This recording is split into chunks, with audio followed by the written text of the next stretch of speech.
안녕하세요. 오늘 건축법의 가장 기초적인 용어이자 부동산에 관심 있는 분이라면 반드시 알아야 할 건폐율, 용적률에 대해서 알아보겠습니다. 여러분, 건폐율, 용적률 꼭 아셔야 돼요.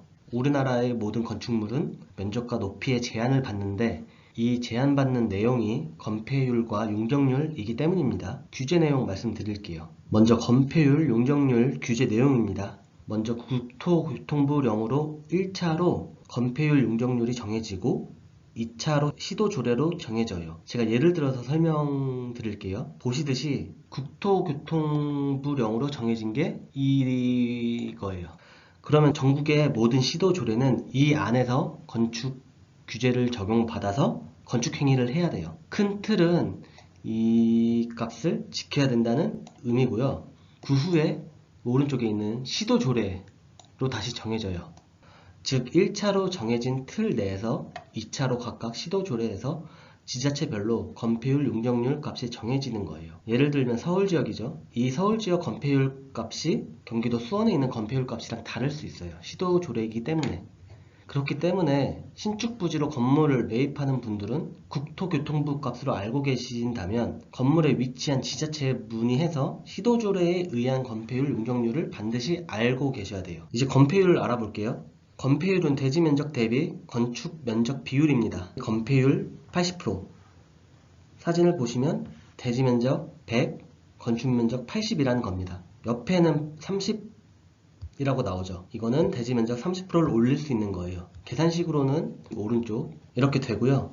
그리고 여기서 아셔야 할 게 건축면적이 바닥면적으로 착각하시는 분들이 좀 계실 수 있는데 둘이 달라요. 건축면적이랑 바닥면적 차이 말씀드릴게요. 왼쪽 사진 보시듯이 건축면적은 건물 외벽이 기준점이 되어서 계산된 면적이에요. 바닥면적은 오른쪽 사진을 보시듯이 건축물 외벽과 내벽 사이의 기준점이 되어서 측정한 면적값이에요. 보시면은 이게 외벽이고 이쪽이 내벽이죠. 그러면은 그 사이 가운데 점이 기준점이 돼서 측정한 값이 바닥 면적값이에요. 그렇기 때문에 9.6m 이게 건축 면적 시 계산이 되는 기준점이고 9m 이것은 바닥 면적의 기준점이에요. 즉 이렇게 되면은 바닥 면적은 건축 면적보다 작게 되는 거죠. 그래서 여러분들이 건폐율 어느 정도 나오겠다라고 신축 부지 매입하게 되면은 건축 면적으로 계산되는 건폐율이라서 실제로 사용하는 바닥 면적은 여러분 계산한 값보다 작다는 거 인지하셔야 돼요. 이어서 용적률 개념과 계산식이에요. 대지 면적 대비 바닥 면적의 합이고요. 높게 쌓을 수 있는 정도라고 생각을 하시면 돼요. 개념을 배웠으니까 이제 어떻게 건축물 대장이 표기가 되는지 보여드릴게요.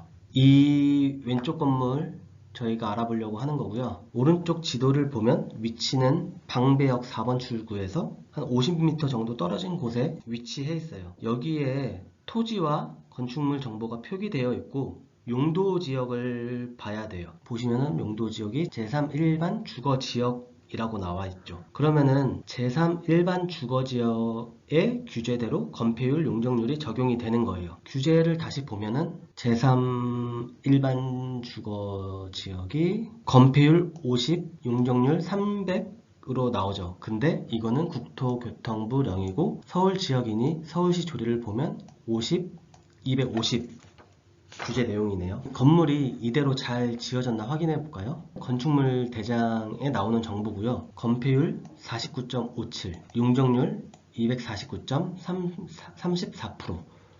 규제에 꽉 채워서 건축을 한 거죠. 대부분의 건물들이 효율적으로 토지를 사용하기 위해 이렇게 건폐율, 용적률을 거의 꽉 채워서 건축을 해요. 그리고 이 지역은 3종 일반 주거 지역이기 때문에 거의 대부분 48, 49, 248, 249 정도로 거의 꽉 채워 있을 거기 때문에 건물들의 높이도 다 비슷할 거예요. 이게 저희 아까 봤던 건물의 거래 사진이에요. 지금 이 표시된 게 아까 그 건물이죠. 보시면은 건물들 높이도 다 비슷비슷하죠. 여러분들 거리에 나가시면은 그 지역의 건물들의 높이가 다 비슷한 건 이런 규제 내용이기 때문에 그런 거니 알고 계시면 더 재밌을 것 같아요. 근데 이런 개념이 적용이 안 될 때가 있어요. 이거는 지금 연신내역 초역세권에 위치한 건물인데 상업지역이에요. 여기가 상업지역이라서 건폐율 80%를 적용해야 해서 건물 앞이나 뒤 또는 주위에 건물 주위로 일부 토지가 있어야 되는데 토지가 없어 보여요. 여기는 도로고요.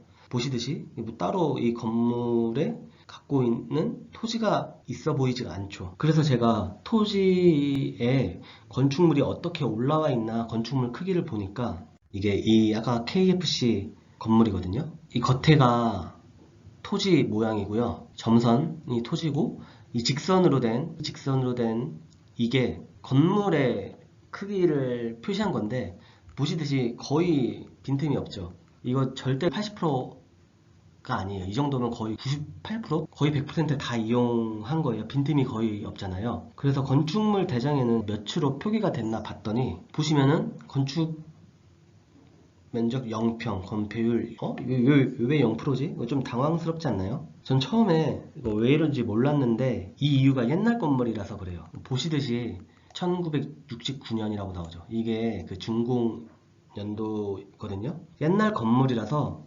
용도 지역당 건폐율 제한이 생기기 전에 미리 건축되어 있는 건물이라서 이 규제 적용이 안 되는 거예요. 이 시기에 이 제도가 없고 그 전에 지어졌기 때문에 그런 거죠. 미리 지어져서 혜택을 누린 거죠. 그리고 표기가 안 되는 것도 옛날 건물이라서 표기가 안 되는 거예요. 이게 제 경험상 80년대 중반 이전 건축물들이 이런 식으로 건축물 대장에 거의 표기가 안 되어 있더라고요. 그래서 이런 건물주들은 건축사에 측정 의뢰를 요청해서 건축물 대장에 재표기를 해야 하고요. 그리고 뭐 중요한 점은 이런 건물 같은 경우는 오히려 신축을 안 하는 게 나아요. 지금 건폐율을 초과 이득을 보고 있는 상황이기 때문에 신축을 하게 되면은 현행 건축법을 준수해야 하기 때문에 초과해서 이득 보고 있는 건폐율이 다 날아가요. 오히려 손해인 거죠. 그래서 이런 건물은 리모델링만 하는 방법으로 밸류업을 해야 돼요. 그리고 이런 건물은 같은 토지에 있는 건축물보다 더 비싸게 팔려요. 여기 뭐 35평이라고 나와 있죠. 35평이지만 실제로 건폐율을 거의 100% 가까이 쓰고 있으니까 같은 35평 토지에 있는 건물보다 더 비싸게 팔려요. 이게 적용된 건폐율 예외 대상이었고요. 용적률 초과 건물도 하나 보여드릴게요. 영등포구 신길동에 위치한 건물인데 보시면 제2종 일반 주거지역으로 나오죠. 그렇기 때문에 용적률이 200% 규제 받는 곳이에요. 200%를 받아야 되는데 용적률이 지금 거의 몇 프로죠? 296, 뭐 300% 가까이 되어 있죠. 이거 지금 96% 정도 용적률 초과 이득을 보고 있는 상황이에요. 이런 건물들은 일반 2종 주거지역 건물보다 더 비싸게 팔리기도 하죠. 근데 아까 말씀드린 것처럼 옛날에 지어진 건물이라서 규제 적용이 안 되는 것도 있지만 이게 건축법상으로 들어가면은 벤치 같은 공개공지를 설립하면은 이제 용적률을 어느 정도 완화해주는 규제가 있기는 해요. 그래서 용적률을 초과해서 지을 수 있는 것도 있긴 한데 이런 거는 나중에 제가 기회 되면 따로 정리를 해 볼게요. 오늘 그 건폐율, 용적률 기본적인 개념이랑 초과 이득 보고 있는 건물들 알아봤는데요. 여러분 건물 매입하실 때 이런 점 알고 매입하셔야 돼요. 그래서 내가 어떤 방향으로 건물 관리를 해 가겠다는 큰 틀을 짜고 진행하시길 바라겠습니다. 그럼 여기까지 하겠습니다.